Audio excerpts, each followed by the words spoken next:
வசனம் 1 சாமுவேலின் புஸ்தகம் 12வது அதிகாரம். 1 சாமுவேலின் புஸ்தகம் 12வது அதிகாரம் 23வது வசனத்தை நாம் இப்பொழுதும் நம்முடைய தியானத்திற்காக எடுத்துக்கொள்வோம்.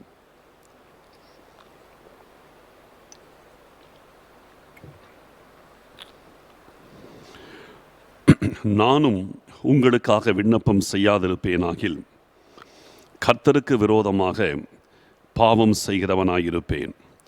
அது எனக்கு தூரமாயிருப்பதாக. நன்மையும் செம்மையுமான வழியை நான் உங்களுக்கு போதிப்பேன். இந்த இடத்துல இந்த வார்த்தையை சாமுவேல் சொல்றார். நானும் உங்களுக்காக விண்ணப்பம் செய்யாதிருப்பேனாகில் கர்த்தருக்கு விரோதமாக பாவம் செய்கிறவனாயிருப்பேன். அது எனக்கு தூரமாயிருப்பதாக. சாமுவேலுடைய வாழ்க்கையில் பார்த்தீங்கன்னா ஒரு அருமையான ஒரு தேவனுடைய மனுஷன். சிறுவயது முதலே கர்த்தருக்காக வாழ்ந்த ஒரு அருமையான ஒரு வாழ்க்கை. இதில் எனக்கு சாமுவேலுடைய வாழ்க்கையில் எல்லாமே ரொம்ப அருமையாக இருக்கும். வாசிக்கும் போது நமக்கு எல்லாமே நல்ல ஒரு படிப்பினையாக இருக்கும். நீங்கள் இந்த 1 சாமுவேல் புஸ்தகத்தில் முதல் அதிகாரத்திலிருந்தே சாமுவேல் வந்துடுவார். அந்த முதல் அதிகாரத்திலேயே கர்த்தரை அவர் பணிந்து கொள்ளுகிறது. தேவாலயத்தில் கொண்டு போய் விடப்பட்ட பொழுது அப்பொழுது கர்த்தரை பணிந்து கொள்ளுகிறது. அங்கிருந்தே அவருடைய லைஃப் எல்லாமே நமக்கு நல்ல பாடம். அதில் உச்சக்கட்டம் எதுன்னு கேட்டிங்கன்னா இந்த 12வது அதிகாரம். 12வது அதிகாரம் எனக்கு ரொம்ப பிடிச்ச ஒரு அதிகாரம். அந்த சாமுவேலுடைய வாழ்க்கையில் எல்லாமே ஸ்பெஷல் தான். அதுலேயும் இந்த 12ஆம் அதிகாரம் பார்த்திங்கன்னா ரொம்ப ஸ்பெஷல். அவருடைய வாழ்க்கையை அப்படி ஒரு சுருக்கி அதில் இருக்கிற எல்லா மேன்மைகளை மாத்திரம் அப்படி எடுத்து காட்டுகிற ஒரு அதிகாரம் தான் இந்த 12வது அதிகாரம். இந்த அதிகாரத்தில் தான், இந்த அதிகாரத்தின் கடைசி பகுதியில் 23வது வசனத்தில், நானும் உங்களுக்காக விண்ணப்பம் செய்யாதிருப்பேனாகில் கர்த்தருக்கு விரோதமாய் பாவம் செய்கிறவனாயிருப்பேன். அது எனக்கு தூரமாய் இருப்பதாகன்னு சொல்கிறார். நான் பாவம் செய்கிறவனாக இருப்பேன், ஆனால் அந்த பாவம் செய்கிறது எனக்கு தூரமாக இருக்கட்டும். அப்போ பாருங்கள், இந்த இடத்துல தன்னுடைய வாழ்க்கையில் ரொம்ப சென்சிட்டிவாக இருக்கார் இந்த மனுஷன். இந்த சாமுவேல் தேவனுடைய மனுஷன் ரொம்ப ஒரு சென்சிட்டிவான மனுஷன். ஆண்டவருக்காக ஒரு வைராக்கியமான மனுஷன். ஆண்டவருடைய காரியத்தில் ரொம்ப கூர்மையான மனசாட்சி அவருக்கு இருந்திருக்குது. இதை இந்த 12ஆம் அதிகாரம் சம்பவத்தில் பார்த்தீங்கன்னா சாமுவேல் வயசான மனுஷன். நீங்கள் சாமுவேல் 1 சாமுவேல் முதல் அதிகாரத்தில் அப்போ தான் சின்ன குழந்தையாக நம்ம அங்கே பார்க்குறோம். ஆனால் இந்த 12ஆம் அதிகாரத்தில் பார்க்கும்போது அவர் வயது முதிர்ந்த ஊழியத்திலே கடைசி பகுதிக்குள் இருக்கிறதான ஒரு மனுஷனாக இந்த இடத்துல அவரை நம்ம பார்க்க முடிகிறது. நல்லா கவனிப்போம். அப்பொழுது சாமுவேல் இஸ்ரவேல் அனைவரையும் நோக்கி, முதல் வசனத்தை நான் வாசிக்கிறேன், அப்போ உங்களுக்கு புரியும். அப்பொழுது சாமுவேல் இஸ்ரவேல் அனைவரையும் நோக்கி, இதோ நீங்கள் எனக்கு சொன்னபடியெல்லாம் உங்கள் சொற்கேட்டு உங்களுக்கு ஒரு ராஜாவை ஏற்படுத்தினேன். இப்பொழுதும் இதோ ராஜாவானவர் உங்களுக்கு முன்பாக சஞ்சரித்து வருகிறார். நானோ, நல்லா பாருங்க, நானோ கிழவனும் நரைத்தவனுமானேன். என் குமாரர் உங்களோடு இருப்பார்கள். நான் என் சிறுவயது முதல் இந்நாள் வரைக்கும் உங்களுக்கு முன்பாக சஞ்சரித்து வந்தேன். எவ்வளோ தெளிவாக சொல்கிறார் பாருங்க. இப்போ நான் கிழவன் ஆயிட்டேன், முடியெல்லாம் நரைத்து போன நரைமயிர் உள்ளவனாக நான் மாறிட்டேன், வயசாகிடுச்சு எனக்கு. ஆனாலும் நான் சின்ன வயசுலேருந்து இதை கிழவனாய் மாறுகிற வரைக்கும் உங்களுக்கு முன்பாக நான் சஞ்சரித்து வந்தேன். நான் எங்கேயும் மறைஞ்சு வாழலை, உங்களுக்கு முன்னால் நான் ஓப்பனாக வாழ்ந்துட்டுருக்கிறேன். சின்ன குழந்தையிலிருந்து நான் இங்கே தான் இருக்கிறேன், எங்கேயுமே நான் போகல. என்னை நீங்கள் பார்த்துட்டு தான் இருக்கிறீங்க.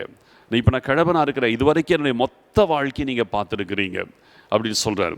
அப்போது இந்த இடத்துல பார்க்கும்போது தன்னுடைய சிறு வயது முதற்கொண்டு தன்னுடைய முதிர் வயது வரையிலும் இந்த சாமுவேல் ஆண்டவருக்கு முன்பதாக, மனுஷருக்கு முன்பதாக ஒரு தெளிவான, ஒரு வெளியரங்கமான ஒரு வாழ்க்கை வாழ்ந்திருக்கிறார்.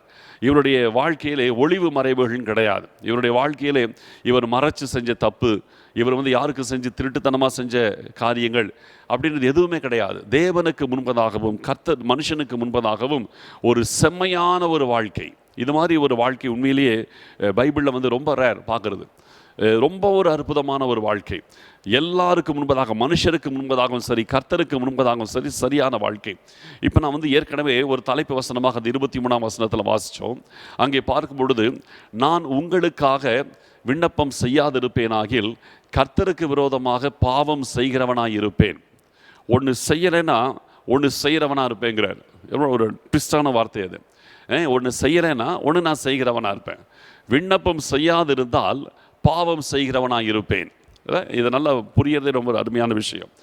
இந்த இடத்துல அவர் ஒரு செய்ய வேண்டிய ஒரு காரியத்தை செய்யாமல் போனால் அது பாவம் என்பதை அவர் அறிஞ்சிருக்கிறார். இன்றைக்கி பார்த்தீங்கன்னா நிறைய பேருக்கு இந்த சென்சிட்டிவ்னஸ் வராது. தப்பான காரியத்தை, செய்ய வேண்டாத காரியத்தை செய்கிற விஷயத்தில் மட்டும்தான் இன்றைக்கி எல்லாருமே கவனிப்பாங்க. இவன் செய்யக்கூடாத ஒன்று செய்கிறான், தப்பான ஒரு காரியத்தை செய்கிறான், இவன் வாழ்க்கையில் சரி கிடையாது, கெட்ட விஷயங்களை செய்கிறான் அப்படின்னு சொல்லிட்டு அதைத்தான் எல்லாருமே சுட்டி காட்டுவாங்க. இவன் தப்பு செய்கிறான், கெட்ட விஷயம் செய்கிறான், இவன் ஒழுங்கில்லாதவன், இப்படித்தான் ஒருத்தரை நம்ம குற்றவாளியை தீர்ப்போம், இப்படி தான் ஒருத்தரை தவறான மனுஷன் என்று சொல்லி நம்ம முடிவுக்கு கொண்டு வருவோம். ஆனால் ரொம்ப சென்சிட்டிவாக இருக்கிறவங்களுக்கு தான் இப்படிப்பட்ட விதத்தில் யோசிக்க தோணும்.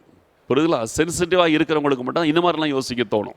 இப்போ இந்த சாமுவேல் பார்த்தீங்கன்னா ரொம்ப சென்சிட்டிவான மனுஷன். அதனால தான் அவர் தவறான காரியத்தை செய்யாமல் இருக்கிறத மட்டுமல்ல, செய்ய வேண்டியதை செய்யாமல் போகிறது கூட தவறு என்பதை, அதுவும் தேவனுக்கு விரோதமான ஒரு பாவமான செய்கை என்பதை இந்த இடத்துல சாமுவேல் நன்கு அறிந்து உணர்ந்து அதை ஜனங்களுக்கு முன்பாக ஓப்பனாக கன்ஃபஸ் பண்ணுறார். அதான் அவருடைய ஜென்யூன்னஸ், அவருடைய வாழ்க்கையில் இருக்கிறதான உண்மைத்தன்மை, அவருடைய வாழ்க்கையில் காணப்படுகிறதான ஒரு வெளியரங்கமான வாழ்க்கையின் அடையாளமே இதுதான். தன்னுடைய வாழ்க்கையில் இப்படி செய்யலைன்னா அது கர்த்தருக்கு விரோதமாக பாவமாக இருக்கோ, ஆனால் அந்த பாவத்தை நான் செய்ய மாட்டேன். ஜெபம் பண்ணாதது ஒரு பாவம், அதாவது உங்களுக்காக விண்ணப்பம் பண்ணாதது, மற்றவர்களுக்காக ஜெபிக்காமல் இருப்பதே ஒரு பாவம் என்று கருதக்கூடிய அளவுக்கு இந்த தேவனுடைய மனுஷன் ஒரு கூர்மையான மனசாட்சி உள்ளவராக இருக்கிறார். இன்னைக்கு நீங்கள் யோசிச்சு பாருங்க, இந்த மாதிரி நம்ம எத்தனை பேர் நம்ம யோசிக்கிறோம்? நான் மற்றவங்களுக்காக ஜெபிக்காதது ஒரு பாவமான ஒரு காரியம் என்று இன்னைக்கு எத்தனை பேர் நம்ம யோசிக்கிறோம்? ஒரு தவறான காரியத்தை செய்கிறத தான் நம்ம பாவம் நினைக்கிறோம் இல்லையா? இதை நம்ம செய்யக்கூடாது செஞ்சிட்டோம், இப்படி நம்ம பேசக்கூடாது இப்படி பேசிட்டோம், இப்படி நம்ம நடக்கக்கூடாது இப்படி நம்ம நடந்துட்டோம், இப்படி நம்ம என்ன செய்கிறோம்? ஒரு தவறான காரியத்தை செய்வதைத்தான் நம்ம என்ன செய்கிறோம்? ஒரு பெரிய குற்றமாய் பார்த்து அந்த காரியத்தில் நம்ம தவறு என்று சொல்லி நம்ம ஒத்துக்கொள்ளுகிறோம், அல்லது பாவம் என்று சொல்லி நம்ம உணர்கிறோம். ஆனால் எத்தனை விஷயத்தில் எத்தனை பேர் செய்ய வேண்டிய காரியத்தை செய்யாமல் இருக்கிறதை குறித்து ஒரு உணர்வு இருக்கிறது. நான் மற்றவர்களுக்காக ஜெபிக்கணும், அப்படி ஜெபிக்காட்டி அது பாவமாக கருதப்படும். எத்தனை பேர் இதை நம்ம யோசிக்கிறோம்? கொஞ்சம் யோசிச்சு பாருங்க. எத்தனை பேர் இதை நம்ம யோசிக்கிறோம்? மற்றவங்களுக்காக ஜெபிக்காதது பாவம் என்கிற உணர்வு எத்தனை பேருடைய வாழ்க்கையில் வருகிறது இல்லையா? நம்ம யோசிக்கணும். நம்முடைய வாழ்க்கையில் இதெல்லாம் நம்ம சாதாரண விஷயம் கிடையாது. இதெல்லாம் நம்ம சென்சிட்டிவாக நம்ம யோசித்தால் மட்டும்தான் நம்ம ஆவிக்குரிய வாழ்க்கையிலே நம்ம இருக்க முடியும். இன்றைக்கி நம்ம எத்தனை பேர் நம்ம மற்றவங்களுக்காக நம்ம ஜெபிக்க தவறி விடுகிறோம்? எத்தனை பேர் நம்ம சுவிசேஷத்தை மற்றவர்களுக்கு நாம் அறிவிக்காமல் இருக்கிறது ஒரு தவறான காரியம் என்பதை நம்ம உணர்கிறோம்? கொஞ்சம் யோசிச்சு பாருங்க. இதெல்லாம் நிறைய பேர் யோசிக்கிறது இல்லை. இப்போ பாருங்க, உங்களுக்கு இன்னொரு வசனத்தை அப்படியே காட்டுறேன் பாருங்க. இது அடையாளமாக 2 ராஜாக்களின் புஸ்தகம் 7வது அதிகாரம். 2 ராஜாக்களின் புஸ்தகம் 7வது அதிகாரம் 8வது வசனத்திலிருந்து நான் வாசிக்கிறேன் பாருங்க. 2 ராஜாக்கள் 7:8. அந்த குஷ்டரோகிகள் பாளையத்தின் முன்னணி மட்டும் வந்தபோது ஒரு கூடாரத்திற்குள் பிரவேசித்து புசித்து குடித்து அதிலிருந்து வெள்ளியையும் பொன்னையும் வஸ்திரங்களையும் எடுத்து கொண்டு போய் ஒளித்து வைத்து திரும்பி வந்து வேறொரு கூடாரத்திற்குள் பிரவேசித்து அதிலிருந்தும் அப்படியே எடுத்து கொண்டு போய் ஒளித்து வைத்து பின்பு அவர்கள் ஒருவரை ஒருவர் நோக்கி, நாம் செய்கிறது நியாயமல்ல. பாருங்க, அவங்க உணர்றாங்க, குஷ்டரோகிகள் உணர்றாங்க, நாம் செய்கிறது நியாயமல்ல. இந்நாள் நற்செய்தி அறிவிக்கும் நாள். நாம் மௌனமாயிருந்து பொழுது விடியும் மட்டும் காத்திருந்தால் குற்றம் நம்மேல் சுமரும். இப்பொழுதும் நாம் போய் ராஜாவின் அரண்மனையாருக்கு இதை அறிவிப்போம், வாருங்கள் என்றார்கள். இங்கே பார்த்தீங்கன்னா, இந்த எலிசா தீர்க்கதரிசியின் காலத்தில் பார்க்கும் பொழுது இஸ்ரவேலுக்கும் சீரிய இராணுவத்திற்கும் பெரிய யுத்தம் தொடர்ந்துகிட்டே இருக்கும். அப்படி இருக்கும் பொழுது இந்த காலகட்டத்தில் பார்த்தீங்கன்னா, இவர் சீரிய இராணுவங்களை முற்றிலுமாய் முற்றுகை போட்டு எந்த ஒரு காரியம் இல்லாமல் இருக்கிறது. ஆனால் கர்த்தர் அவர்களுக்கு ஒரு பயத்தை உண்டாக்கி இந்த சீரிய இராணுவத்தை ஓடி போக வைக்கிறார். அப்போது இஸ்ரவேலர்கள் பயந்துட்டு இருக்கிறாங்க. அந்த சூழ்நிலையிலே அவங்க எல்லாம் ஓடி போயிடுறாங்க. ஓடி போன பிறகு அப்பொழுது ஊருக்கு வெளியே குஷ்டரோகிகள் சில பேர் இருக்கிறாங்க. இது பிரமாணம்.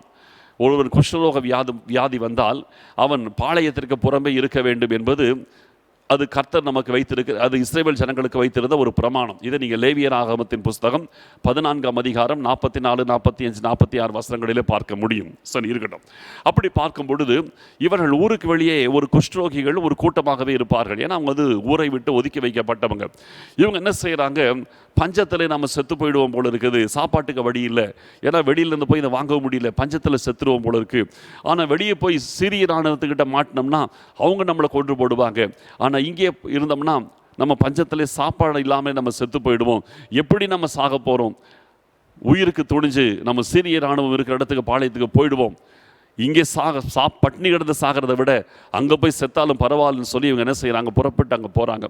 போய் பார்த்தால் சிறிய இராணுவம் எல்லாம் ஓடியே போயிருக்கிறது.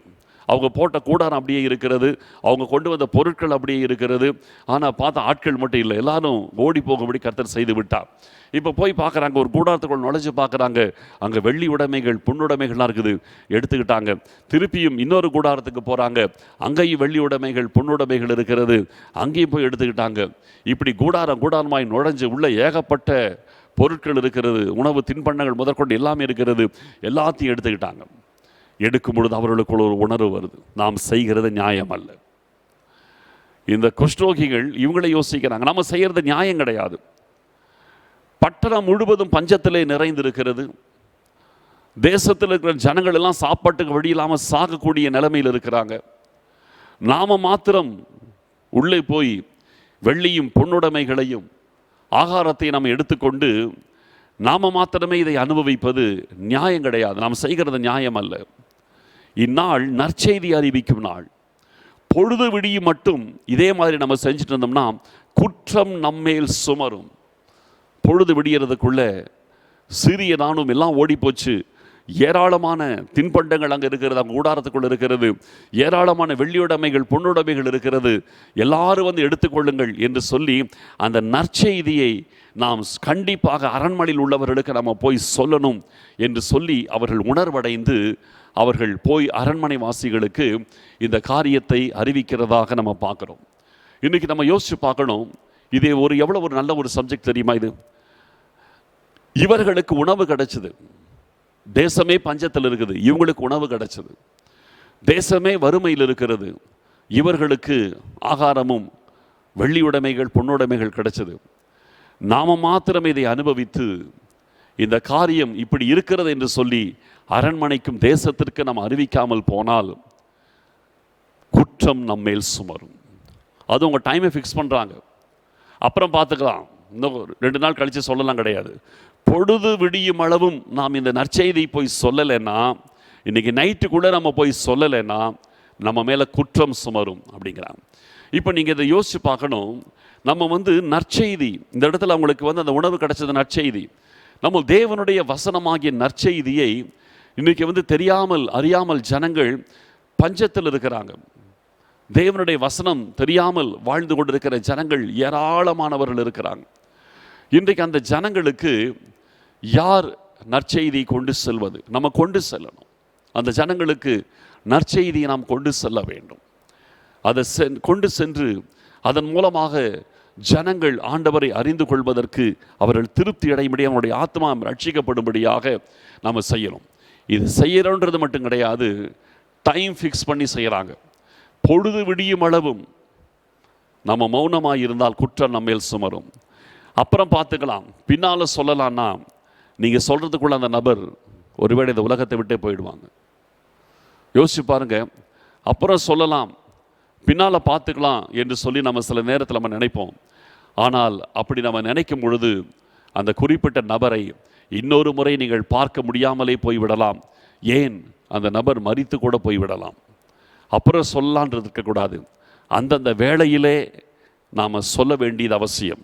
நற்செய்தி உடனே அறிவிக்க வேண்டிய விஷயம், இல்லைன்னா அது பாவமாக இருக்கும். நல்லா பாருங்கள், இது நம்ம மேல் குற்றம் சுமருங்கிறாங்க. உடனே அறிவிக்க வேண்டிய விஷயம், அப்படி அறிவிக்க வேண்டிய நேரத்தில் அதை அறிவிக்காமல் போகிறது கர்த்தருக்கு விரோதமாக அது பாவம் செய்யக்கூடிய ஒரு காரியம். குற்றம் நம்மேல் சுமரும். ஆண்டவர் நம்மிடத்தில் கணக்கு கேட்பார். இந்த குறிப்பிட்ட நபருக்கு நீ சுவிசேஷத்தை அறிவித்திருந்தால் அவனை சாகாமல் நான் காப்பாற்றியிருப்பேனே, இந்த குறிப்பிட்ட நேரத்திலே நீ சுவிசேஷத்தை அறிவிக்காமல் போனதுனால் அல்லவா இந்த மகன் மரித்து போனான் என்று சொல்லி கர்த்தர் ஒருவேளை நம்மிடத்தில் கணக்கு கேட்பாரானால் அன்றைக்கி நம்ம என்ன பதில் சொல்ல வேண்டி வரும்? கொஞ்சம் யோசிச்சு பாருங்க. இன்றைக்கி மனுஷனுடைய வாழ்க்கை எவ்வளவு ஒரு நிர்பந்தத்தில் இருக்கிறது. இன்றைக்கி எல்லாருமே டென்ஷனில் இருக்கிறாங்க, எல்லாருமே குழப்பத்தில் இருக்கிறாங்க, எல்லாமே எதிர்காலத்தை குறித்த ஒரு நிச்சயம் இல்லாமல் ஒரு சூனியமான ஒரு நிலைமைக்குள் இருக்கிறார்கள். எதிர்கால நிச்சயம் இல்லை. இன்றைக்கி வருமானம் இல்லாமல் எத்தனை பேர் தவித்து கொண்டிருக்கிறார்கள், தற்கொலைக்கு நேராகி போகிறார்கள். படிக்கிற பிள்ளைகள் ஸ்கூலுக்கு போக முடியல, வீட்டிலிருந்து ஆன்லைன் கிளாஸ், அதில் டென்ஷன் ஆகி தற்கொலை பண்ணி சாகிறாங்க. சிலர் இந்த வியாதி இந்த கொரோனா வியாதியினாலே பாதிக்கப்பட்டு டென்ஷன் ஆகி அதன் மூலமாக தங்களை தனிமைப்படுத்தி வீட்டுக்கு முன்னாலெல்லாம் ஒட்டிடுவாங்க, எல்லாம் பார்த்து பயந்து அதனால் தற்கொலை பண்ணி கொண்டவங்க எத்தனை பேர் இருக்கிறாங்க. சிலருக்கு இந்த வியாதி கன்ஃபார்மே ஆகலை, ஆனால் அந்த டென்ஷன் சில அறிகுறியை பார்த்த உடனே ஐயோ நமக்கு வந்துருச்சு போல இருக்குன்னு சொல்லி அதை பார்த்து தற்கொலை பண்ணவங்க எத்தனை பேர் இருக்கிறாங்க. ஜனங்கள் எல்லாம் இன்றைக்கி டென்ஷனில் இருக்கிறாங்க. புரியுதுங்களா? உண்மையிலேயே இன்றைக்கி எல்லாருமே கிட்டத்தட்ட ஒரு மனநோயாளி போல தான் ஆயிட்டாங்க. கிட்டத்தட்ட பெரும்பாலான ஜனங்கள் ஒரு மனநோயாளி போல தான் இருக்கிறாங்க. பாதிப்பு, பயங்கரமான பாதிப்பு. இன்றைக்கி காலையில் கூட எனக்கு ஒரு ஃபோன் வந்துச்சு. ஒரு சகோதரி ரொம்ப ஹாஸ்பிட்டல் அட்மிட் பண்ண நிலைமையிலே, அவங்க ரொம்ப பாதிக்கப்பட்ட நிலைமையில் உடனே என்னை கூட்டிகிட்டு போங்க என்று சொல்லி அவங்க பதறிக்கொண்டு என்ன சொல்கிறதுனா அவங்களுடைய பிஹேவியரே ஒரு வித்தியாசமாக இருக்குதுன்னு சொல்லி எங்கிட்ட ஜெபிக்கிறதுக்கு காலையில் கூட எனக்கு ஒரு ஃபோன் வந்தது. அதுபோல் நிறைய பேர் டென்ஷன் ஆகிறாங்க, என்ன நடக்குது, என்ன ஆக போதோன்று. இப்படிப்பட்டவர்களுக்கெல்லாம் ஒரே ஒரு தீர்வு என்ன? ஆண்டவருடைய நற்செய்தி மட்டும்தான். ஆண்டவருடைய நற்செய்தி. இன்னைக்கு இந்த காரியத்தை நம்ம குறித்த காலத்தில் குறித்த நற்செய்தியை நம்ம அறிவிக்காமல் போனால் அது குற்றம் நம்மேல் சுமரும். குற்றம் நம்மேல் சுமரும். நம்ம யோசிக்கணும். இந்த விஷயத்தில் நம்ம காலதாமதம் பண்ணக்கூடாது. இந்த நாட்களிலே நம்ம என்ன பண்ணிகிட்ருக்கிறோம் கொஞ்சம் யோசிச்சு பாருங்கள். என்ன பண்ணிகிட்ருக்கிறோம்? நம்ம உண்மையிலே மற்றவங்களுக்காக ஜெபிக்கிறோமா? நம்ம லைஃப் என்ன தான் நடக்குது கொஞ்சம் நீங்கள் யோசிச்சு பாருங்கள். என்ன தான் பண்ணிகிட்ருக்கிறீங்க இந்த நேரத்தில்? யோசிச்சு பாருங்கள். மற்றவங்களுக்காக ஜெபிக்கிறீங்களா? மற்றவங்களுக்கு ஆறுதலாக இருக்கிறீங்களா? உங்களுடைய வார்த்தைகள் ஜனங்களை கட்டி எழுப்புகிறதா? உங்களுடைய வார்த்தைகள் ஜனங்களை ஆண்டவருக்கு நேராய் வழி நடத்துகிறதா? கொஞ்சம் யோசிச்சு பார்க்கணும். என்ன பண்ணிகிட்ருக்கிறோம்? இன்றைக்கி லைஃப் என்ன நடந்துட்டு இருக்குது? கர்த்தரை அறியாதவன் தன்னுடைய வாழ்க்கையின் காலத்தை நேரத்தை வீணாக்கிட்டு இருக்கிறான். கர்த்தரை அறிந்தவர்களும் உங்கள் காலத்தை நேரத்தை நீங்கள் வீணாக்கிட்டு இருந்தீங்கன்னா உங்களுக்கும் கர்த்தரை அறியாதவர்களுக்கும் என்ன வித்தியாசம்னு நான் கேட்குறேன். கர்த்தரை அறியாதவர்கள் பயந்து நடுங்கி வீட்டுக்குள்ளேயே ஒழிச்சிட்டு பயத்தோடு வாழ்ந்துட்டு இருக்கிறாங்க. நீங்களும் அதே போல பயந்து ஒழிஞ்சு வீட்டுக்குள்ளேயே அடக்கி கொண்டு ஒழிஞ்சிட்டு ஒரு பிரயோஜனம் இல்லைன்னா உங்களுக்கும் கர்த்தரை அறியாதவர்களுக்கு என்ன வித்தியாசம் நான் கேட்குறேன். சரி, உங்களுக்கு வெளியில் வர்றதுக்கு தான் தைரியம் இல்லை, அந்த தைரியம் தான் உங்களுக்கு இல்லை, விட்டுருங்க. அட்லீஸ்ட் உங்கள் ஃபோன்லேயாவது உங்களுக்கு தெரிஞ்ச 4 பேருக்கு நீங்கள் ஆண்டவரை பற்றி பேசலாம் இல்லை? உங்களுக்கு தான் வெளியில் வர்றதுக்கு தான் தைரியம் இல்லை. அட்லீஸ்ட் நீங்கள் ஒரு ஃபோன்லையாவது கூப்பிட்டு எத்தனை பேருக்கு நீங்கள் ஆண்டவரை பற்றி பேசுகிறீங்க, என்ன பண்ணுறீங்க இல்லையா? இன்றைக்கி சில இதெல்லாம் பார்க்கும்போது எனக்கு ரொம்ப மனவேதனை. அதனால் இன்றைக்கி ஜெப நேரத்தில் கூட அதுக்காக ஒரு ஜெப குறிப்பாக வச்சேன். ஒருத்தர் செய்கிற தவறை இன்னொருத்தர் கவுண்டர் பண்ணி 10 பேர் திட்டுறது மட்டும்தான் இன்றைக்கி யூடியூப்பில் பெரும்பாலும் நடக்குது. இந்த ஊழியம் செய்யாமல் இருந்தால் நல்லது. புரியுதுல? இந்த எவ்வளோ ஒரு வேதனைக்குரிய காரியம். ஆண்டவரை குறித்து அறிவிக்கிறதற்கு எவ்வளோ விஷயம் இருக்குது. ஜனங்களை கட்டி எழுப்புவதற்கு, வசனத்தை சொல்லுவதற்கு எத்தனை காரியம் இருக்குது. வசனத்தை பேசுவதற்கு பதிலாக ஒருத்தர் திட்டிட்டு இருக்கிறது எவ்வளவு கீழ்த்தரமான ஒரு காரியம். இயேசு கிறிஸ்துவை பேசுறதுக்கு விட்டுட்டு ஒருத்தர் திட்டுறதுக்கு நம்முடைய ஆன்லைன் இதெல்லாம் யூஸ் பண்ணுறது, யூடியூப் யூஸ் பண்ணுறது எவ்வளவு கீழ்த்தரமான ஒரு காரியம். இருக்கக்கூடாது. உங்களுடைய ஃபோன் தேவ நாமத்தின் மகிமைக்காக மற்றவங்களுக்கு பேசுங்க, ஜெபிங்க. உங்களுடைய காரியங்கள் எல்லாத்தையுமே தேவராஜ்யம் கட்டப்படுகிறதற்கு செய்யுங்க. இந்த காலத்தில் ஏதாவது ஒரு விதத்தில் நீங்கள் பிரயோஜனமாக இல்லைன்னா நிச்சயமாக கர்த்தருக்கு கணக்கு கொடுக்க வேண்டி வரும். ஏன்னா சாமுவேல் சொல்கிறாரு, நான் உங்களுக்காக விண்ணப்பம் பண்ணாதிருந்தால் கர்த்தருக்கு விரோதமாய் பாவம் செய்கிறவனாய் இருப்பேன்கிறார். இந்த குஷ்டரோகிகள் சொல்கிறாங்க, பொழுது விடியும் அளவும் இந்த நற்செய்தி நான் அறிவிக்காமல் நம்ம விட்டுட்டோம்னா குற்றம் நம்மேல் சுமருங்கிறாங்க. இவங்களாம் பாருங்க, ஒரு செய்ய வேண்டிய ஒரு நல்ல காரியத்தை செய்யாமல் போனால் எவ்வளவு தூரம் அது கர்த்தருக்கு விரோதமான ஒரு காரியம் என்பதை உணர்ந்திருக்கிறாங்க பாருங்க. இந்த குஷ்டரோகிகளுக்கு இருந்த அந்த உணர்வு நமக்கு இருக்கிறதா என்பதுதான் கேள்விக்குரிய விஷயம். இந்த குஷ்டரோகிகளுக்கு இருந்த அந்த உணர்வு, அந்த நிலைமையிலும் அவங்க ஆண்டவருடைய காரியம், ஆண்டவர் கொடுத்திருக்கிற அந்த ஆசீர்வாதம் ஜனங்களுக்கு போய் சேர வேண்டும் என்கிறதிலே அவங்க எவ்வளவு கருத்துள்ளவர்களாக இருந்தாங்க. இது ரொம்ப முக்கியமான விஷயம். ஆகையினாலே இந்த நாட்களிலே நாம் செய்ய வேண்டியதை செய்ய வேண்டும். செய்ய வேண்டியதை செய்யாமல் போனாலும் தவறு, செய்ய வேண்டாததை செய்தாலும் தவறு. ரெண்டுமே பாவமாக கருதப்படுகிறது. இப்போ நம்ம பாருங்க, இந்த 2 சம்பவங்களுமே செய்ய வேண்டியதை செய்யாமல் போனதை குறித்து உணர்வடைந்து இவர்கள் சொல்லுகிறதையும் செய்கிறதையும் நம்ம பார்க்குறோம். சரி, இப்போ இந்த 1 சாமுவேல் 12ஆம் அதிகாரத்திலிருந்து நான் இன்னும் உங்களுக்கு ஒரு சில விஷயத்தை நான் சொல்ல போகிறேன். நீங்கள் கவனிச்சு கொண்டே வாங்க. 3வது வசனத்திலிருந்து நான் வாசிக்கிறேன். 1 சாமுவேல் 12ஆம் அதிகாரம் 3வது வசனம்.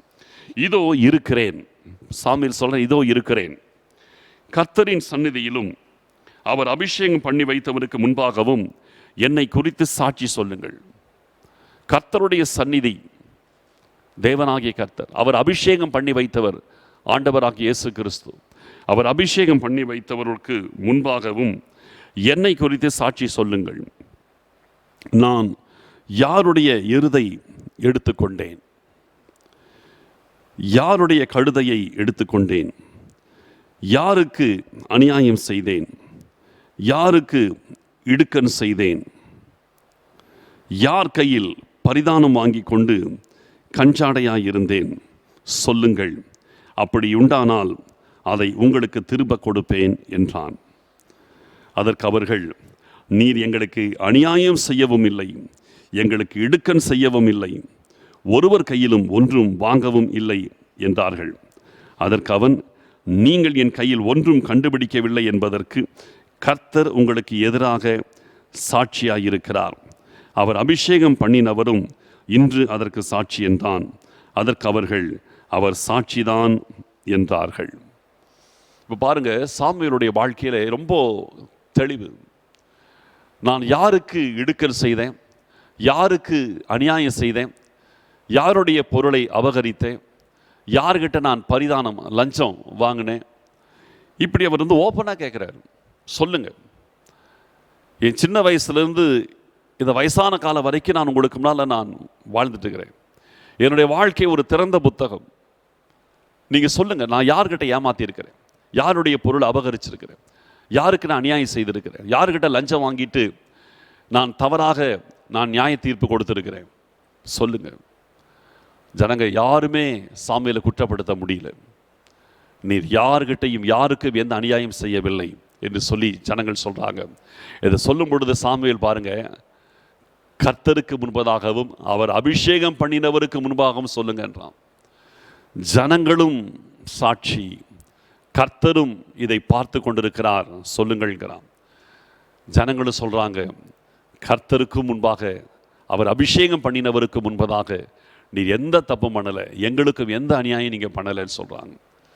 இதுதான் அருமையான ஒரு காரியம். அப்போ பாருங்க, இந்த சாமுவேல் தவறான ஒரு காரியத்தையும் எந்த விதத்திலையும் அவர் செய்யலைங்கிறத தெளிவாக சொல்கிறார். தவறான காரியத்தை நான் செய்கிறது கிடையாது, அதே நேரத்தில் சரியான காரியம், உங்களுக்காக ஜெபிக்க வேண்டிய சரியான காரியம், அதையும் நான் செய்ய தவறவில்லை. தவற நான் செய்யலை, சரியான காரியத்தை நான் செய்ய தவறலை. சரியான காரியம், உங்களுக்காக நான் ஜெபிக்க வேண்டியது, அது செய்ய வேண்டிய சரியான காரியம், அந்த காரியத்தை நான் செய்ய தவறலை, கண்டிப்பாக நான் செய்திருக்கிறேன் அப்படிங்கிறார். அப்போ இதிலிருந்து 2 விஷயத்திலுமே இவரை யாரும் குற்றப்படுத்த முடியல. ஆண்டவருக்கு முன்பதாகவே கொண்டு வந்து நிற்க வைக்கிறாரு, ஆனால் யாருமே அவரை குறை சொல்ல முடியல. பர்ஃபெக்டான ஒரு வாழ்க்கை. இன்றைக்கி தெய்வ பிள்ளைகள் நம்ம உணர்வடையணும். தவறான காரியங்களை செய்யாதபடிக்கும் உங்களை காத்து கொள்ளுங்கள். சரியான விஷயத்தை செய்கிறதிலும் உங்களை ஜாக்கிரதையோடு காத்து கொள்ளுங்கள். இந்த 2 விஷயத்திலும் நீங்கள் ஆண்டவருக்கு முன்பதாகவும் மனுஷருக்கு முன்பதாகவும் சாட்சி உள்ளவர்களாக இருக்கணும். அப்போது இந்த இடத்துல சாமுவேலுடைய காரியத்தை பார்த்தீங்கன்னா, அவர் எந்த அநியாயம் செய்யலை, தவறு செய்யாத ஒரு மனுஷன். இப்போ இந்த இடத்துல அவர் உங்களுக்காக நான் விண்ணப்பம் பண்ணாதிருந்தால் கர்த்தருக்கு விரோதமாக பாவம் செய்கிறவனாக இருப்பேன் அப்படின்னு அவர் சொன்னாரே. எதுக்காக அதை சொன்னார் அதை மட்டும் நான் உங்களுக்கு சொல்லி பின்பு நம்ம ஜெபிக்க போகிறோம். எதுக்காக இந்த வார்த்தையை அவர் சொன்னார்? ஏன்னா அதைத்தான் நம்ம ஆரம்பத்தில் பார்த்தோம். எதுக்காக இப்படி ஒரு காரியத்தை சொல்ல, எதுக்காக இந்த ஜனங்களுக்காக ஜெபிக்காமல் போனால் அது கர்த்தருக்கு விரோதமான பாவமாக கருதப்படும் என்று அவர் சொல்ல வந்த காரியம் என்ன? இந்த அதிகார ஸ்டார்டிங்லேயே பார்த்தீங்கன்னா எடுத்த உடனே ஒரு காரியத்தை சொல்வார். முதல் வசனத்தை மறுபடியும் படிக்கிறேன். அப்பொழுது சாமுவேல் இஸ்ரவேல் அனைவரையும் நோக்கி, இதோ நீங்கள் எனக்கு சொன்னபடியெல்லாம் உங்கள் சொற்கேட்டு உங்களுக்கு ஒரு ராஜாவை ஏற்படுத்தினேன். இப்பொழுதும் இதோ ராஜாவானவர் உங்களுக்கு முன்பாக சஞ்சரித்து வருகிறார்னு ஸ்டார்ட் பண்ணுறார். இந்த சாப்டர் எப்படி ஸ்டார்ட் பண்ணார் பாருங்க. உங்கள் சொல் கேட்டு நான் உங்களுக்கு ஒரு ராஜாவை ஏற்படுத்தினேன், அந்த ராஜா இப்பொழுது உங்களுக்கு கண்களுக்கு முன்னால் இருக்கிறார் அப்படின்னு சொல்லி இந்த மேட்டர் அங்கே தான் ஆரம்பிக்கிறார். ஆரம்பித்து அதன் பிறகு தன்னுடைய வாழ்க்கையில் இருக்கிற குற்றமற்ற தன்மையை வெளிப்படையாக அவர் சாட்சியை கொண்டு வர்றாரு. அதுக்கு பிறகு அப்படியே மெதுவாக சப்ஜெக்ட் கொள்ள வர்றாரு. அவர் எதுக்காக இப்பொழுது இந்த காரியத்தை ஆரம்பித்தாருங்கிறத மெதுவாக வர்றாரு. இதை பாருங்கள், 15வது வசனத்திலிருந்து நான் வாசிக்கிற மாதிரி 12ஆம் அதிகாரம் 15வது வசனத்திலிருந்து, நீங்கள் கர்த்தருடைய சத்தத்திற்கு கீழ்ப்படியாமல் கர்த்தருடைய வாக்குக்கு விரோதமாய் கலங்கம் பண்ணினீர்களானால் கர்த்தருடைய கை உங்களுக்கு உங்கள் பிதாக்களுக்கு விரோதமாய் இருந்தது போல உங்களுக்கும் விரோதமாய் இருக்கும். இப்பொழுது கர்த்தர் உங்கள் கண்களுக்கு முன்பாக செய்யும் பெரிய காரியத்தை நின்று பாருங்கள். சேலஞ்ச் பண்றார். இப்பொழுது கர்த்தர் உங்களுக்கு முன்பாக செய்யும் பெரிய காரியத்தை நின்று பாருங்க. கர்த்தருக்கு விரோதமாக மட்டும் கலகம் பண்ணாதீங்க. கர்த்தர் உங்களுக்கு முன்னால் செய்ய போகிற பெரிய காரியத்தை நின்று பாருங்கன்னு சேலஞ்ச் பண்ணி சொல்றாரு. இன்று கோதுமை அறுப்பின் நாள் அல்லவா? நீங்கள் உங்களுக்கு ஒரு ராஜாவை கேட்டதினால் கர்த்தரின் பார்வைக்கு செய்த உங்களுடைய பொல்லாப்பு பெரியதென்று நீங்கள் கண்டு உணரும்படிக்கு நான் கர்த்தரை நோக்கி விண்ணப்பம் பண்ணுவேன். அப்பொழுது இடி முழக்கங்களையும் மழையையும் கட்டளையிடுவார் என்று சொல்லி சாமுவேல் கர்த்தரை நோக்கி விண்ணப்பம் பண்ணினான். அன்றைய தினமே கர்த்தர் இடி முழக்கங்களையும் மழையையும் கட்டளையிட்டார். அப்பொழுது ஜனங்கள் எல்லாரும் கர்த்தருக்கும் சாமுவேலுக்கும் மிகவும் பயந்து சாமுவேலை பார்த்து, நாங்கள் சாகாதபடிக்கு உம்முடைய தேவனாகிய கர்த்தரிடத்தில் உம்முடைய அடியாருக்காக விண்ணப்பம் செய்யும். நாங்கள் செய்த எல்லா பாவங்களோடும் எங்களுக்கு ஒரு ராஜா வேண்டும் என்று கேட்ட இந்த பாவத்தையும் கூட்டிக் கொண்டோம் என்று ஜனங்கள் எல்லாரும் சொன்னார்கள். ஒரே பிரேயரில் மொத்த ஜனங்களையும் திருப்பிட்டான். நம்ம எப்பவுமே பெருசாக எலியாவை தான் நம்ம நினைப்போம். ஒரு ஜெபம் பண்ணி அப்படி வானத்தில் அக்கினி இறக்கிட்டாரு, எலியாவை தான் ரொம்ப பெரிய ஆளாக நம்ம பார்ப்போம். சாமுவேல் எந்த விஷயத்திலும் எலியாவுக்கு குறைஞ்சவர் கிடையாது. நல்லா கவனிக்கணும். நம்ம எலியாவை ரொம்ப ஒரு சூப்பர் ஹீரோ மாதிரி பார்ப்போம். ஒரு ஜெபம் பண்ணார், வானத்தில் அக்கினி இறங்குச்சு, பலிபீடத்தை பட்சித்தது. சாமுவேலை நீங்கள் எந்த விதத்திலையும் எலியாவோட குறைச்சி நீங்கள் மதிப்பிடவே முடியாது. எலியாவுடைய காரியம் பார்த்தீங்கன்னா ஊழியத்தின் ஸ்பேன் நடுவில் அப்படி திடீர்னு வருவார், திடீர்னு போயிடுவார். ஆனால் சாமுவேலுடைய காரியம் பார்த்தீங்கன்னா சின்ன பையன் இருந்து பால் மறந்த குழந்தையிலிருந்து அவருடைய லைஃப் பைபிளில் வருது. சின்ன கை குழந்தையாக இருந்த காலத்திலிருந்து ஆரம்பித்து முதிர் வயதாய் அவர் சென்று போகிற வரைக்கும் அவருடைய வாழ்க்கை ஃபுல்லாக பைபிள் எழுதியிருக்குது. அது சாட்சியாக இருக்குது. இவர் என்றைக்குமே இந்த சாமுவேல்கிட்ட பார்த்தீங்கன்னா அந்த தேவ நீதியை குறித்து அந்த ஒரு வைராக்கியம் அவர்கிட்ட இருந்துகிட்டே இருக்கும். இது ஒரு ஸ்பெஷல். உண்மையிலேயே சொல்ல போனால் ஆண்டவர் பட்சத்திலே நிற்கிறவன் அப்படின்னு பார்த்தா சாமுவேலுக்கு பீட் பண்ணுற ஆளை யாருமே பார்க்க முடியாது. கர்த்தருடைய பட்சத்தில் இருக்கிற ஒரு மனுஷன், ஆண்டவருடைய இருதயத்துக்கு ஏற்ற மனுஷன், ஆண்டவருடைய பட்சத்தில் இருக்கிற மனுஷன், ஆண்டவருக்காக பக்தி வைராக்கியம் உள்ள ஒரு மனுஷன், ஆண்டவருடைய வார்த்தையின்படி வாழ்வதற்கு தன்னை அர்ப்பணித்து விட்ட ஒரு மனுஷன். ஒரு ஸ்பெஷல் கேரக்டர் இந்த சாமுவேல். அப்போது இந்த இடத்துல பார்த்தீங்கன்னா இந்த ஜனங்கள் ஆண்டவருக்கு விரோதமாக காரியம் செய்வாங்க. இது 1 சாமுவேல் 8ஆம் அதிகாரத்தில் வரும். 1 சாமுவேல் 8ஆம் அதிகாரத்தில் பார்த்தீங்கன்னா ஜனங்கள் ஒரு தவறான காரியத்தை சாமுவேல்கிட்ட வருவாங்க. என்ன, உம்முடைய பிள்ளைகள் உம்முடைய வழிகளில் சரியாக நடக்கிறதில்லை, அதனாலே நீர் எங்களுக்கு ஒரு ராஜாவை ஏற்படுத்த வேண்டும் நிற்பாங்க. அப்பொழுது சாமுவேலுக்கு அது சரியாக படலை, தேவசித்தமான படலை. ஆனால் ஜனங்கள் பிடிவாதம் பண்ணுவாங்க. அப்போ ஆண்டவர் சொல்லிடுவார் 1 சாமுவேல் 8ஆம் அதிகாரம் 7வது வசனத்தில், நீ இந்த காரியத்தில் ஜனங்களோடு சொல்வதெல்லாவற்றிலும் அவர்கள் சொல்லை கேள், அவங்க சொல்றதை நீ செஞ்சிருப்பாங்கிறாரு. அவர்கள் உன்னை தள்ளவில்லை, நான் அவர்களை ஆளாதபடிக்கு என்னைத்தான் தள்ளினார்கள் அப்படின்னு ஆண்டவர் சொல்லிடுவார். அப்போ இந்த இடத்துல பார்த்தீங்கன்னா ஜனங்கள் சொல்றதை செய்யின்னு ஆண்டவர் சொல்லிடுவார். அதை தான் இங்கே சொல்றாரு, நீங்கள் சொன்னபடி உங்களுக்கு ஒரு ராஜாவை ஏற்படுத்தின, அது கூட ஆண்டவர் சொல்லி தான் செய்வார்.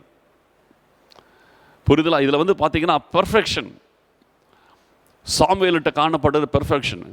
எந்த காரியம் சொன்னாலும் ஆண்டவர் சொன்னதான் செய்வார். இதில் நான் வந்து சாமுவேலை மோசையை விட ஒரு லெவல் மேலே தான் நான் பார்க்குறேன். மோசை ஒரு பெரிய தீர்க்கதரிசனம், எலியாவை விட சாமுவேல் பெட்டர்னு சொன்னேன். இப்போ நான் சொல்கிறேன், மோசையை விட இந்த விஷயத்தில் சாமுவேல் பெட்டர்னு நான் சொல்லுவேன்.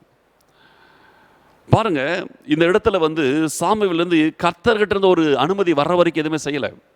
ஆண்டவர் சொல்லிட்டாரு, ஜனங்க சொல்கிற மாதிரி செய்ப்பா. அவங்க தான் தப்பாக ஒரு முடிவெடுக்கிறாங்க, ஆனால் நீ அவங்க சொல்கிறபடி செஞ்சிருன்றார். அது கர்த்தர் சொன்ன பிறகு தான் ராஜாவை ஏற்படுத்துவார். அது வரைக்கும் அவர் அமைதியாக தான் இருப்பார். இதையே நான் மோசை இந்த திடீர்னு இந்த இடத்துல எடுத்தேன் தெரியுமா? இப்போ எல்லாம் படிக்க நேரம் இல்லை. எண்ணாகமத்தின் புஸ்தகம் 13ஆம் அதிகாரம், உபாகமம் 1 அதிகாரம், இதெல்லாம் நீங்கள் படிச்சீங்கன்னா உங்களுக்கு தெரியும். இந்த 2 இடத்துல ஒரே சம்பவம் தான் வரும். எண்ணாகமம் 13ஆம் அதிகாரத்தில் 25 33 வரைக்கும் பார்த்தீங்கன்னா அந்த ஹோல் சாப்டரில் தான், பட் அந்த 25 33 வரைக்கும் பார்த்தீங்கன்னா 12 பிரபுக்களை தேசத்தை வேவு பார்க்க, கானான் தேசத்தை வேவு பார்க்க மோசே அனுப்புவார். இது வந்து கோத்திரத்துக்கு ஒருவராக தெரிந்து கொண்டு மோசே அனுப்புனான்னு சொல்லி இது வந்து நம்ம எண்ணாகமத்தின் புஸ்தகத்தில் இருக்கும். ஆனால் உபாகமத்தின் புஸ்தகத்தில் நீங்கள் 1 அதிகாரத்தில் பார்த்தீங்கன்னா இந்த காரியத்தை குறித்து மோசே வேதனையோடு பேசுவார். இந்த உபாகம் 1 அதிகாரம் பாருங்கள். அதாவது மோசையினுடைய கடைசி காலம், கானான் வாசலில் வந்தாச்சு, கானானுக்குள்ளே பிரவேசிக்க முடியாது, நீ கானானை பார்ப்ப, ஆனால் கானானுக்குள்ளே பிரவேசிக்க முடியாதுன்னு ஆண்டவர் சொல்லிட்டார். அப்படிப்பட்டதான அந்த சூழ்நிலையிலே தான் மோசே இந்த காரியத்தை இந்த சூழ்நிலைகளில் வந்து செய்கிறத நம்ம பார்க்குறோம். அதை நான் உங்களுக்கு வாசிக்கிறேன் பாருங்கள். 1 அதிகாரம் உபாகமும் 32வது வசனத்திலிருந்து நான் வாசிக்கிறேன் பாருங்கள். உங்கள் தேவனாகிய கர்த்தர் நீங்கள் பாளையம் இறங்கத்தக்க இடத்தை பார்க்கவும், நீங்கள் போக வேண்டிய வழியை உங்களுக்கு காட்டவும், இரவில் அக்கினியிலும் பகலில் மேகத்திலும் உங்களுக்கு முன்பாக சென்றாரே, இப்படி இருந்தும் இந்த காரியத்தில் நீங்கள் அவரை விசுவாசியாமல் போனீர்கள்.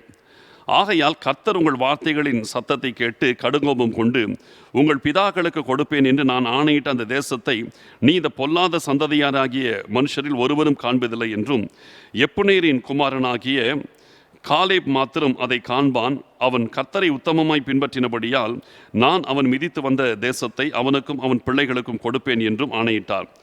அன்றியும் உங்கள் நிமித்தம் கர்த்தர் என்மேலும் கோபம் கொண்டு நீயும் அதில் பிரவேசிப்பதில்லை அப்படின்றார்.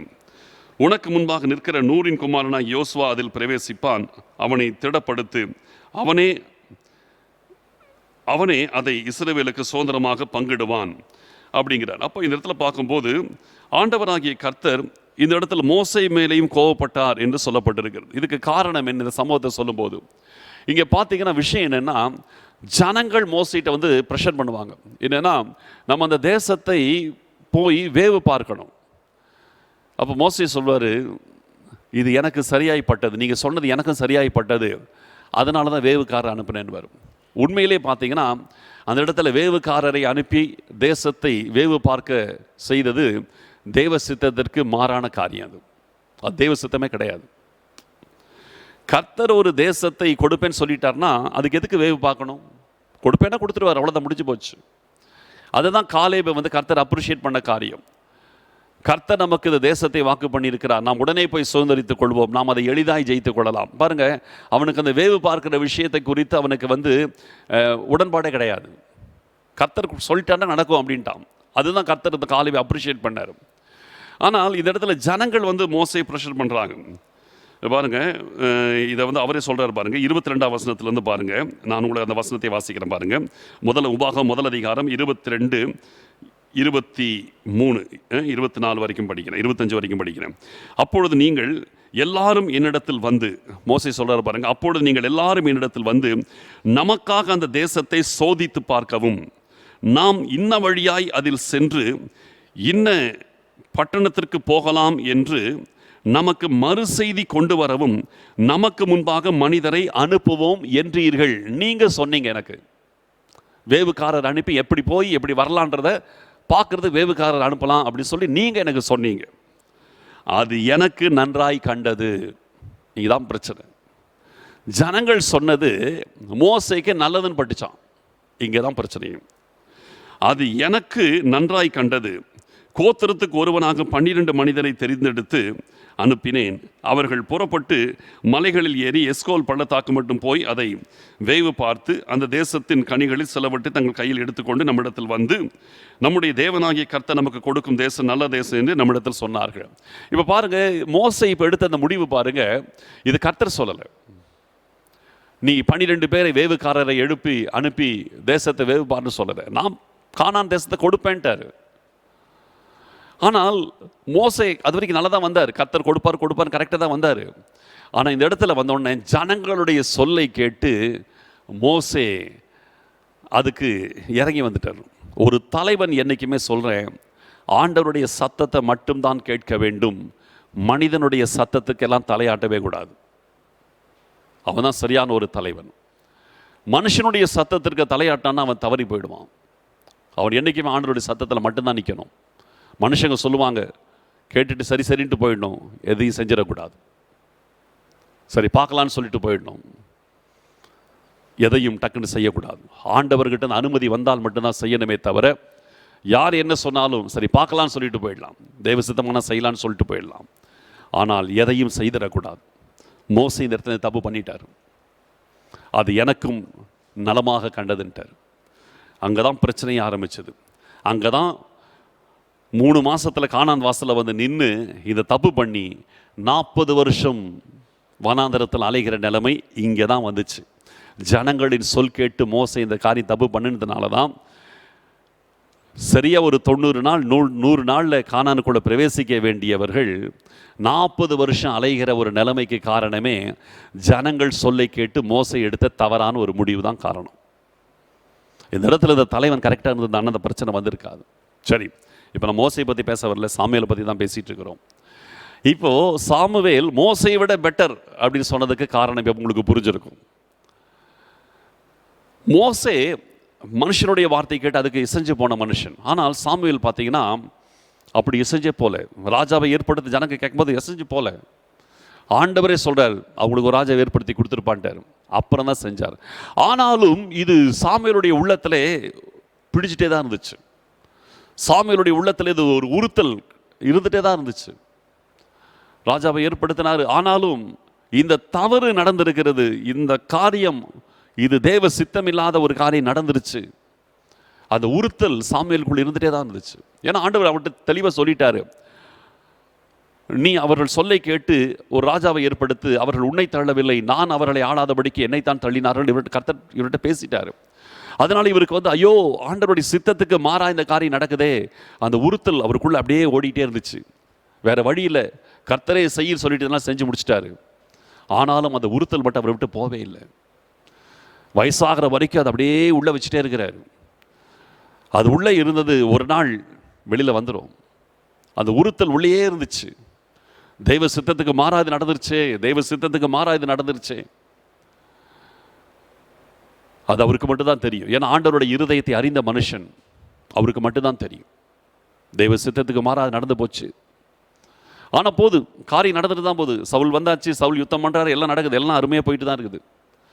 ஆனால் இது தேவ சித்தம் இல்லைங்கிறது சாமுவேலுக்கு மட்டும் நல்லா தெரியும்.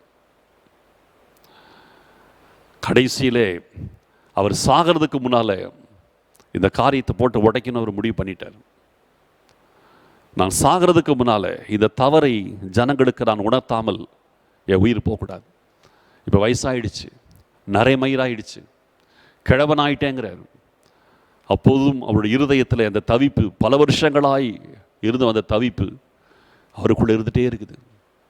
அந்த தவிப்போடு இப்போ சொல்கிறார், நீங்கள் ஒரு ராஜாவை வேண்டும் என்று கேட்டதினாலே கர்த்தருக்கு விரோதமாய் பாவம் செய்தீர்கள் என்பதை இப்பொழுது நான் உங்களுக்கு அதை காண்பிக்கிறேன். இது கோதுமை அறுப்பின் காலம் அல்லவா? கோதுமை அறுப்பின் காலத்தில் வந்து மழை வராது, இது மழை காலம் கிடையாது. ஆனால் நீங்கள் செய்த தவறு என்பதை உங்களுக்கு சுட்டி காட்டும்படியாக நான் இப்பொழுது கர்த்தரை நோக்கி கூப்பிடுவேன். அப்பொழுது கர்த்தர் உங்களுக்கு இடி முழக்கங்களோடு மழையை கட்டளையிடுவார். இந்த மழை ஆசீர்வாதமான மழை கிடையாது. இந்த இடி முழக்கமும் மழையும் ஆசீர்வாதமான மழை கிடையாது. அறுப்பு காலத்தில் வருகிறது என்பது அறுவடையை பாதிக்கும். இது ஆசீர்வாதமான மழை கிடையாது. ஆனால் உங்கள் தவறு சுட்டி காட்டும்படியாக இன்றைக்கு இது நடக்கும்னு சொன்னார். சேலஞ்ச், இன்னைக்கு இடி முழக்கங்களும் மழையும் வரும். இந்த காலத்தில் அந்த சீசனில் இடி முழக்கம் மழை வர்றதுக்கு வாய்ப்பே கிடையாது.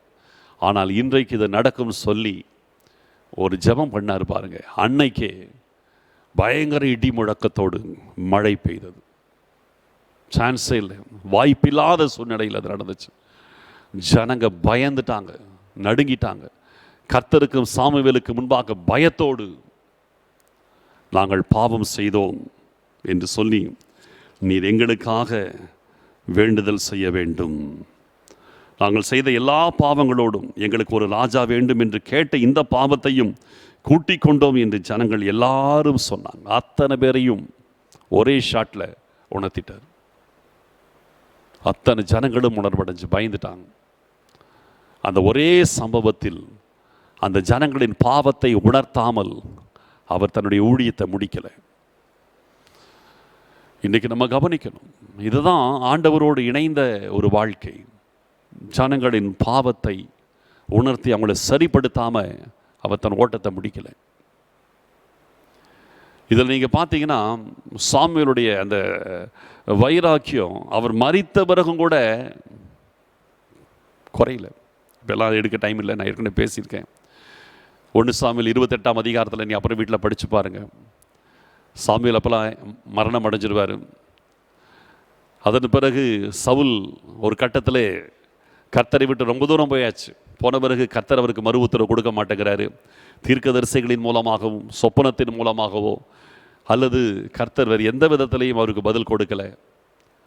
அந்த சூழ்நிலையிலே ஒரு சூனியக்காரியை அழைத்து சாமுவேலுடைய ஆவியை எழும்பி வர செய்து சவுல் விசாரிக்கும் பொழுது சாமுவேல் அங்கே வந்து சொல்கிறாரு, கர்த்தர் உன்னை கைவிட்டிருக்க நீ என்னிடத்தில் எதற்காக நீ வந்தாயின்னு கேட்பார். ஆண்டவர் கைவிட்ட பிறகு உனக்கு எனக்கு என்ன சம்பந்தம்? உடனே ஆண்டவர் கைவிட்டுட்டாரே, அப்புறம் நீ எதுக்கு நீ எங்கிட்ட வர? நீ ஆண்டவரோடு இருந்தீங்கன்னா உங்களோட நான் பேசுகிறேன். நீ ஆண்டவர் உன்னை கைவிட்டுட்டார், நீ எதுக்கு எங்கிட்ட வர? ஆண்டவரால் கைவிடப்பட்ட உனக்கு என்னிடத்தில் என்ன காரியங்கிறார் எடுத்த உடனே. அடுத்தது சொல்கிறாரு, இன்னைக்கு நீ எங்கூட இருப்ப, இன்னைக்கு நீயும் உன் குமாரன் எல்லாரும் எங்கூட இருப்பீங்க, இன்னைக்கு அத்தனை பேர் சாவீங்கன்ட்டார். அப்படி நடந்துருச்சு. நல்லா கவனிக்கணும். அந்த வைராக்கியம் கடைசி வரைக்கும் அவர் மரித்த பிறகும் கூட அந்த ஆத்மாவில் அந்த வைராக்கியம் இருந்ததை நம்ம பார்க்க முடியுது. என்றைக்கும் சொல்லுகிற ஆண்டவருக்காக ஒரு நேச வைராக்கியம் இருக்கணும். அந்த வைராக்கியம் உங்கள் லைஃப்பை முதலாவது பர்ஃபெக்டாக வைக்கும். செகண்டு, நீங்கள் ஆண்டவருக்கு செய்கிற காரியத்தை பர்ஃபெக்டாக வைக்கும்.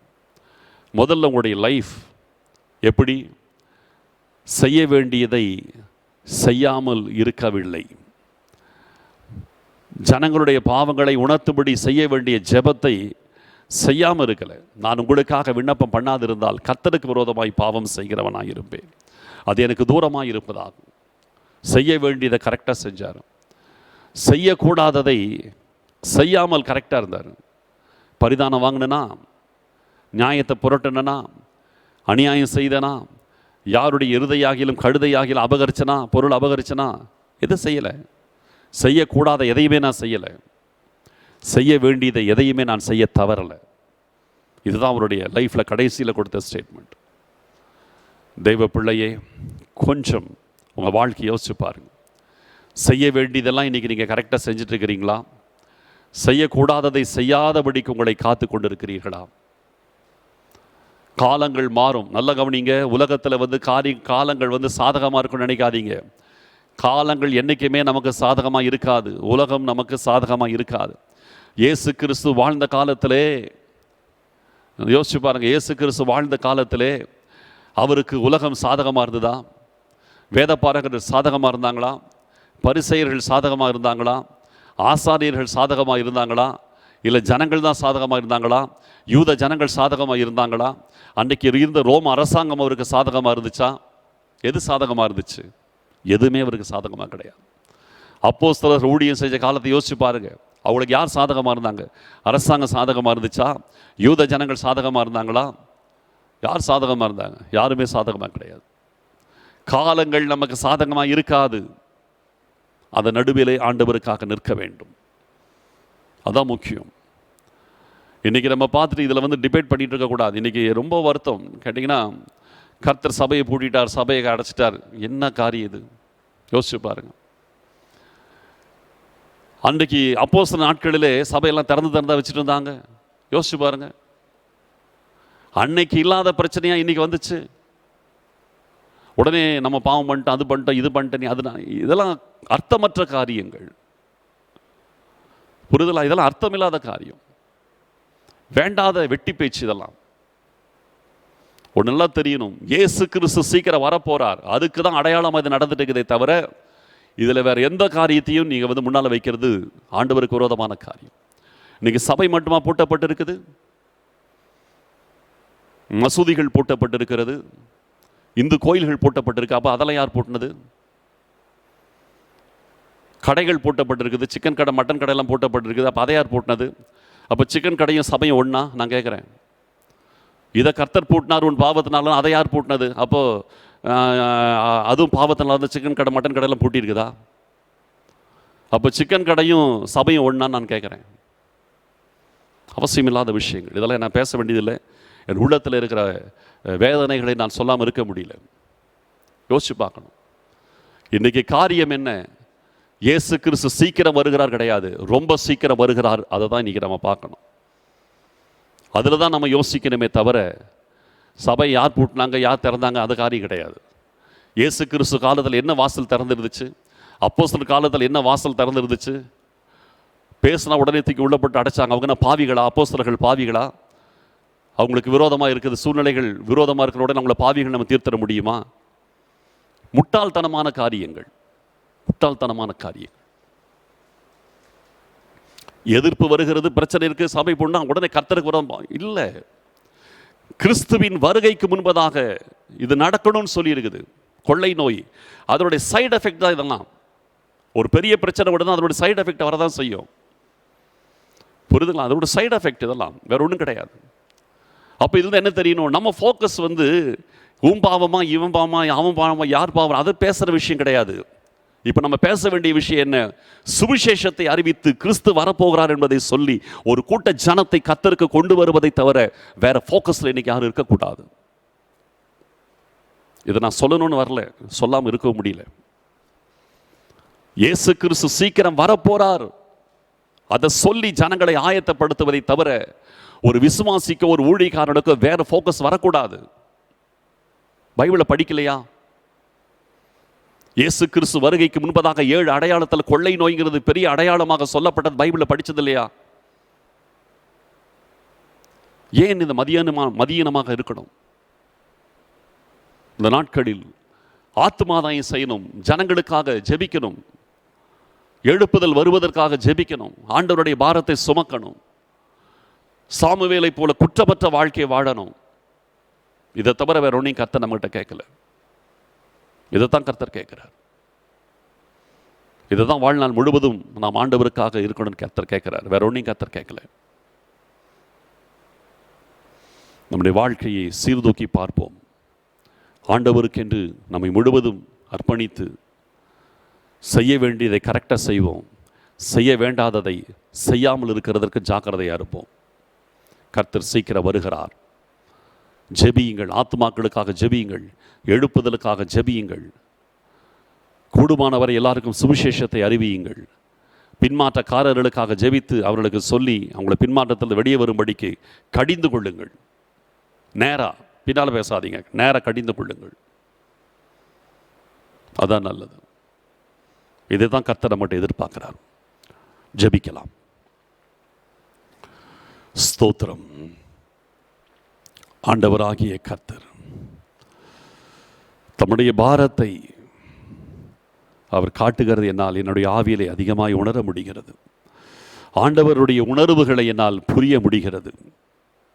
இதை நான் பேசணுன்ட்டு ஒன்றும் ப்ரிப்பேர் பண்ணிகிட்டே வரல. நான் ஓப்பனாக சொல்கிறேன்.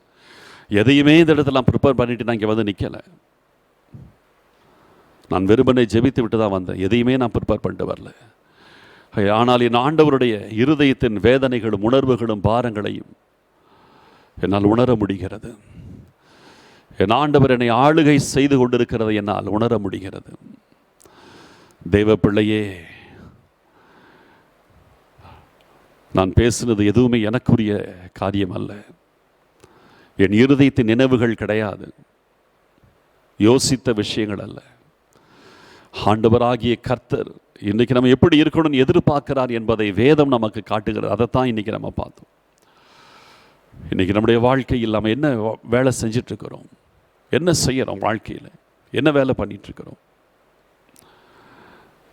செய்ய வேண்டிய காரியங்களை கவனமாய் செய்கிறதற்கு ஜாக்கிரதையாயிருங்க. செய்ய வேண்டாததை செய்யாதபடிக்கு உங்களை கவனமாய் பாதுகாத்துக் கொள்ளுங்க.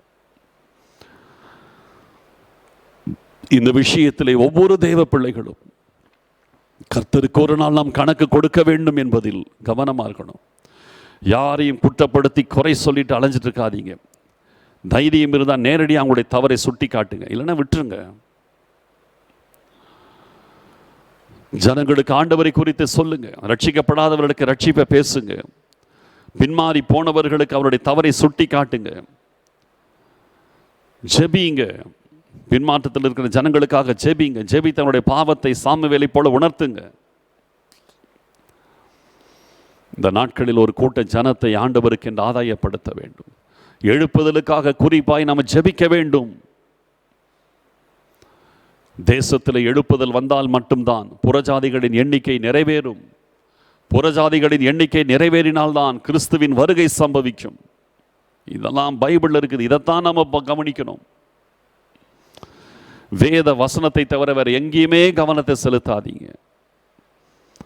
உங்கள் கரத்தில் இருக்கிற வேத புத்தகத்தின் மேலும் அதில் இருக்கிற வேத வசனங்களிலும் ஆண்டவர் கொடுக்கிற எச்சரிப்புகளை தவிர வேறு எங்கேயும் உங்களுடைய கவனத்தை செலுத்தாதீங்க. வேறு எதுலையுமே உங்களுடைய கவனத்தை செலுத்தாதீங்க. காலத்தையும் நேரத்தையும் வீணாக்கி போடாதீங்க. ஆண்டவர் சீக்கிரம் வருகிறார். வெகு சீக்கிரத்தில் கிறிஸ்துவின் வருகை சம்பவிக்க போகிறது. இனி கர்த்தர் சீக்கிரம் வருகிறார்னு சொல்ல மாட்டேன், வெகு சீக்கிரம் வருகிறார். அப்படித்தான் காரியங்கள் நடந்து கொண்டிருக்கிறது. ஆனால் ஒன்று மட்டும் நான் சொல்கிற ஒரு எச்சரிப்பா, கடைசியாக ஆண்டவருடைய வருகை நேரத்தில் நிறைய பேர் ஐயோ இவ்வளவு சீக்கிரம் நடக்கும் நான் நினைக்கலையேன்னு கைவிடப்படுவாங்க. அது கண்டிப்பாக நடக்கும். இது என் கருத்து கிடையாது. நோவாவின் நாட்களில் நடந்தது போலவே மனுஷகுமாரனுடைய நாட்களிலும் நடக்கும். மனிதர் புசிப்பதற்கும் குடிப்பதற்கும் பெண் கொள்வதற்கும் பெண் கொடுப்பதற்கும் அவர்கள் தங்கள் நேரத்தையும் காலத்தையும் செலவிட்டு ஜலப்பிரவாகம் வந்து தங்களை வாரிக்கொண்டு போகுமளவும் உணர்வில்லாதிருந்தார்கள். இதை தான் இயேசு கிறிஸ்து அன்னைக்கே சொன்னார். அவர் சொன்னார்னா சொன்னது தான் நடந்தே தீரும். இந்த கடைசி காலத்தில் ஐயோ இவ்வளோ சீக்கிரம் இயேசு வருவான் நான் நினச்சி கூட பார்க்கலையே அப்படின்னு கைவிடப்பட்டுட்டு கதறுகிற ஒரு பெருங்கூட்டம் இருக்க போகுது. அந்த கூட்டத்தில் நீங்கள் நின்றுடக்கூடாதுன்றதுக்காக தான் கர்த்தர் இன்றைக்கு இந்த இடத்துல இதை பேசிகிட்டு இருக்கார். அப்படி ஒரு கூட்டம் இருக்கும், அதை தவிர்க்கவே முடியாது, யாரும் மாற்ற முடியாது. அப்படி ஒரு கூட்டம் இருக்க தான் செய்யும். கைவிடப்பட்டுட்டு ஐயோன்னு கதறும். நான் ஆண்டவரை பற்றி எனக்கு தெரியுமே, எல்லாம் தெரிஞ்சிருந்தும் இவ்வளோ சீக்கிரம் அவர் வருவான் நான் நினைக்கலையேன்னு கதறுவாங்க ஒரு கூட்டம். எல்லாம் முடிஞ்சிடும். கதறி என்ன பிரயோஜனம்? எல்லாம் முடிஞ்சிடும். இது நடக்கும். இயேசு கிறிஸ்து சொன்னார், நடக்கும். யாரும் மாற்ற முடியாது. ஸ்தோத்திரம். உங்கள் ஆத்துமாவை காத்துக்கொள்ளுங்கள். கர்த்தருக்கு பயனுள்ள வாழ்க்கை வாழுங்கள். கர்த்தர் சீக்கிரம் வருகிறார். ஸ்தோத்திரம். அப்பா, நம்முடைய கரங்களில் எங்களை ஒப்பு கொடுக்கிறோம். உங்கள் பாரத்தை நாங்கள் அறிய உணர எங்களுக்கு கிருபை செய்த தயவிற்காக ஸ்தோத்திரம். அப்பா, இந்த வேளையிலும் தகப்பனே, நாங்கள் ஒவ்வொருவரும் உமக்கு முன்பாக ஒரு தூய்மையான வாழ்க்கை, செய்ய வேண்டியதை செய்யவும் செய்யக்கூடாததை செய்யாமல் இருக்கவும் எங்களை காத்து கொண்டு ஆத்துமாக்களின் ரட்சிப்புக்காக பிரயாசப்படுகிறவர்களாய் எங்களை நடத்துங்க. வேத வசன சத்தியத்தை பார்த்து அதில் எங்களை இணைத்து கொண்டு நடக்க எங்களுக்கு உதவி செய்யுங்க. பொறுப்படுத்திக் கொள்ளுங்கப்பா, வழி நடத்துங்க, காத்து கொள்ளுங்க. தேவரீர், நாங்கள் ஒவ்வொருவரும் உமக்கு முன்பாகவும் மனிதர்களுக்கு முன்பாகவும் செம்மையானவர்களாய் வாழ உதவி செய்யுங்க. உமக்கு நன்றி செலுத்துகிறோம். அப்பா, நாளை தினத்திலே உலகம் முழுவதிலும், எங்கள் தேசத்திலும், இங்கேயும் ஆண்டவரே நடக்கப் போகிறதான் ஆன்லைன் சர்வீஸ் எல்லாத்தையும் உடைய கரங்களில் ஒப்புக் கொடுக்கிறோம். பரிசுத்த ஆவியானவர் எல்லாவற்றையும் பொறுப்பெடுத்து உம்முடைய நாமத்தை நீங்கள் மகிமைப்படுத்துவதற்காக ஸ்தோத்திரம். உம்முடைய அபிஷேகத்தின் வல்லமை ஒவ்வொரு இடங்களிலும் உடைய பிள்ளைகள் எங்கெங்கே இருந்து இந்த ஆராதனைகளை ஆன்லைனில் பார்த்துட்டு இருக்கிறாங்களோ அங்கெங்கெல்லாம் உடைய அபிஷேகத்தின் வல்லமை வெளிப்பட்டு ஜனங்களை, தேவ பிள்ளைகளை உணர்த்தி பலப்படுத்துவதற்காக ஸ்தோத்திரம். உமக்கு நன்றி செலுத்துகிறோம் அப்பா, உமக்கு நாங்கள் நன்றி செலுத்துகிறோம். பெரிய காரியங்களை செய்யுங்க. உம்முடைய அபிஷேகத்தை வல்லமையும் உடைய பிள்ளைகள் இருக்கிற இடங்களிலெல்லாம் அனுபவிப்பார்களாக. நீங்கள் சமீபத்திற்கு மாத்திரமல்ல, தூரத்திற்கும் தேவன் உம்முடைய பிள்ளைகள் அதை அனுபவிப்பார்களாக. ஆசீர்வதிங்க அப்பா, காத்து கொள்ளுங்க, வழி நடத்துங்க, மகிமைப்படுங்க. துதி கன மகிமை யாவற்றையும் நாங்கள் உமக்கு மாத்திரம் செலுத்துகிறோம். இயேசு கிறிஸ்துவின் மூலம் ஜெபிக்கிறோம் நல்ல பிதாவே, ஆமேன். என் ஆத்துமாவே கர்த்தரை ஸ்தோத்திரி, என் முழு உள்ளமே அவருடைய பரிசுத்த நாமத்தை ஸ்தோத்திரி.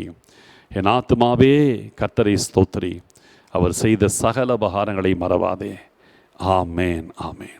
ஸ்தோத்திரம்.